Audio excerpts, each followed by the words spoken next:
What is up, YouTube world? Right. So this is going to be kind of like an update video, but we're going to be talking more about the cyanobacterial algae, right? So I've been doing a test. It's a carbon test to see how long it takes for the carbon to get exhausted. It took about 4 weeks. Within the last week of the test, I fed really heavily. Things got a little bit out of control. I got a little bit of cyanobacterial algae, and that means that the waste is just a little bit too high. Cyanobacteria usually only grows on the substrate, but this tank has really good flow. So cyanobacteria won't actually grow if you have the correct flow in your tank. That's why you don't really see it on my substrate, but it does get itself in some of these crevices. So what I try to do is I cut the power down on the lights.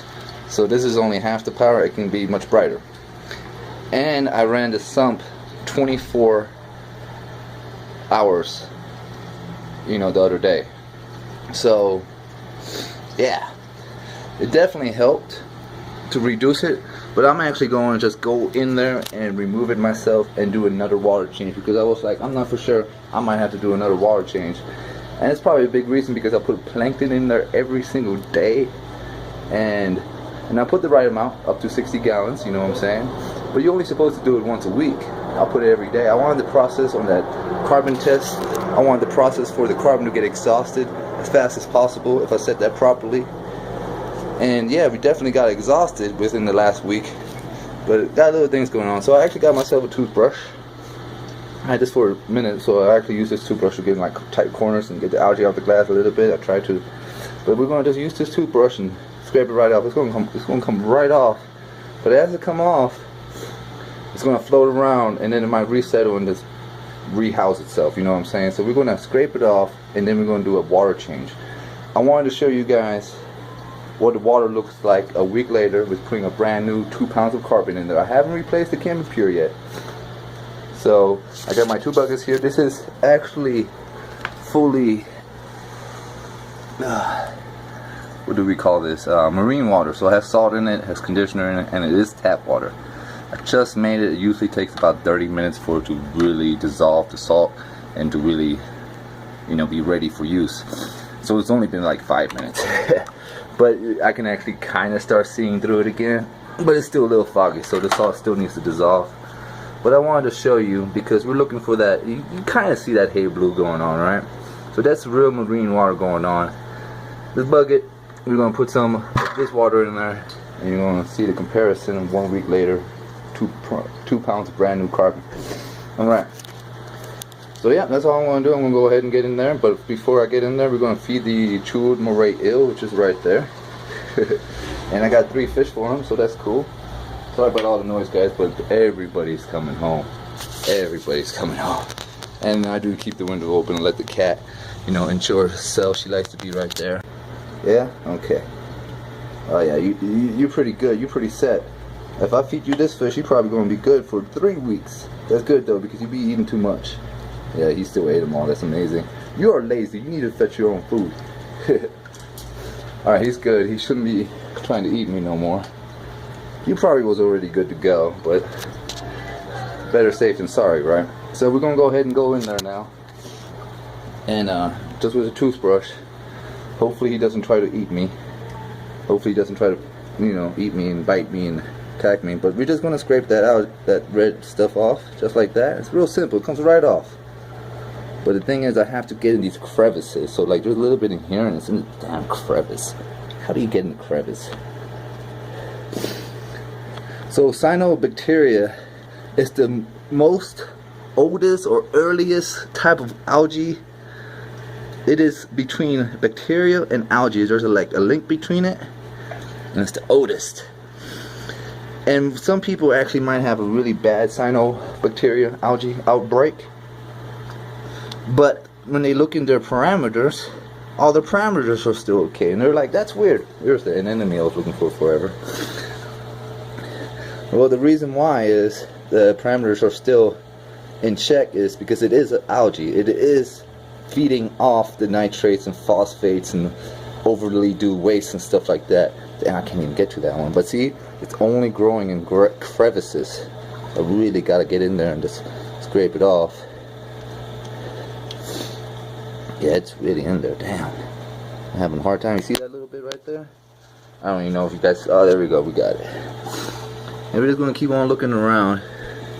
Maybe get some of this algae here. Yeah, see, I try to get this in here, but that doesn't do anything. It's a speck algae. I did see a little bit over here. It's not so bad here though, because the light is not really getting to it because I put it on half the power. It's not too bad there. I noticed there was a little bit right there, so we're gonna go ahead and get that. And then maybe a little bit in here. So that's all you gotta do is get in there. It comes right off. I mean, it's kind of slimy, but yeah, it comes right off. Unless you got it like really deep in something. Now this pink stuff is coralline algae or coralline. I don't know if it's an algae, but that pink stuff is the best. You definitely want that. It consumes nitrates and it just keeps things really healthy. And since we're in there, we might as well just clean off the rocks a little bit. Alright. Cool. So I got it in there. Now this doesn't actually solve it as fast as you might. Oh, you'd be like, oh, I got it all. Right? But that one little bit of cyanobacteria, it might rehouse itself and it might get enough nutrients to keep on growing. It does need light, so it does use photosensitive to grow. And of course it needs a food source like phosphates and nitrates and just the waste in the water, all in that in general. But if the refugium in instant is keeping up and everything is keeping up and it doesn't have a chance, like the cyanobacteria doesn't have a chance to rehouse and start feeding again, if it doesn't have a chance, it's just going to die. You know what I'm saying? So hell yeah, let's go ahead and get some water out of here. Alrighty, so the bug is still a little bit cloudy, but you can see that hay blue going on. So this is brand new tap water that's been conditioned and turned into marine water because we put some salt in there. This is just came out, and the dang bucket, I was trying to fill it, but yeah, we still gotta get some more out because I needed to be these are sacked. But you see this water right here? So this is 1 week old. Come on, I really need you to work for me, buddy, please. Okay, thank you. There we go. You see that water crystal clearness? See that hay blue going on? Alright, now you can come out. Thank you. Alright. So you see that? You see that hay blue? That is 1 week old carbon. Now remember, we did it was 4 weeks old and it looked pretty rough. You know what I'm saying? It was it didn't look pretty rough. It could have made it another week. I apologize. But we only did a 20-gallon water change, which is kind of big for a 60-gallon unit. But you gotta remember, there's still 40 gallons of that pollution water in there, right? So it's not like we removed it all by doing a water change. The carbon definitely helped out. So you gotta remember, this is brand new marine water, and this is from the tank. And they say from the tank it's always going to have a little bit of a hay blue. You know what I'm saying? That's still a little bit cloudy. That is beautiful clean. And remember, I do got in that nasty bucket too, so that doesn't help out neither. You kind of see that grime and stuff, you know, and the sand on the bottom. But you can definitely see it is clean water. Cool, cool, cool. So that's all I'm going to do. I'm going to go ahead and get 2 more out, and then I'm going to put all 3 back in because this is brand new marine water. And hopefully that cyanobacteria is not so much. Man, look at that clearness, looking beautiful. Alright. Look at this. Look at this snail. It's supposed to be out the water. Look at this dude go. And there's a coal right there. And then he was right there. Where did he go, buddy? Oh, yeah, he's hiding.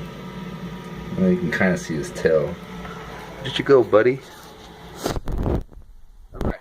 we're just gonna throw some water back in there, but we're gonna be careful because this coral right there in that rock, yep, that's actually a good picture.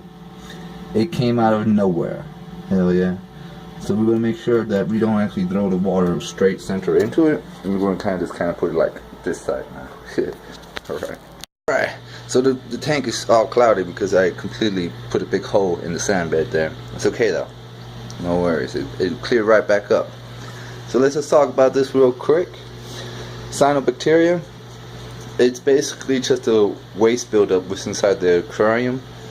You might not see any parameters out of check because it is an algae. It will eat, you know, nitrates and phosphates and stuff like that.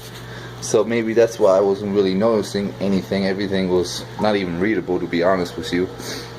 But there is a lot of coralline, regular algae, specks of cyanobacteria algae. You know what I'm saying? Just specks of it. It wasn't like a carpet of it. So I really think, oh yeah, and we're gonna give it full power now. That's full power. Back to the way it was, so all the plants get all the light and everything. Oh, there's the jewel moray eel looking beautiful. Shit. And yeah, I made a big mess in there. I sure did. Look at that big crater I made. Knocked all the sand up. Hell yeah. So I gotta watch the video. Cyanobacteria. Right. Anyway, so cyanobacteria, you know, it just comes with, there's too much waste and not enough flow. So basically there's plenty of flow because the cyanobacteria had to find crevices just to, you know, be like, hey, look, here I am. But we went ahead and just got rid of it all, did a nice water change. Hopefully it doesn't resettle somewhere and rehome itself and start growing a little bit more. Maybe I should dim the lights. I'm going to leave the lights dimmed. Yeah, I'm going to dim the lights again. Okay, so we're going to just leave it like that. Plus I kind of like it like that. But then the corals, you know, they need their light, you know what I'm saying? They need their light. Carbon, you saw how beautiful that water is. I'm sorry that the salt wasn't technically ready, and it still was not technically ready to even put in there. When you make a 5-gallon marine salt, you're supposed to wait 30 minutes for it to be completely dissolved before you even put it in your tank. I wait 10-15 minutes. I never had an issue. It's pretty dang dissolved as long as it's, you know, salty. There's not a pile of salt on the bottom of it, you know what I'm saying? It's all, you know, it's all mixed in. It's just, it's still a little cloudy. Everybody's okay though. Everybody's doing real good.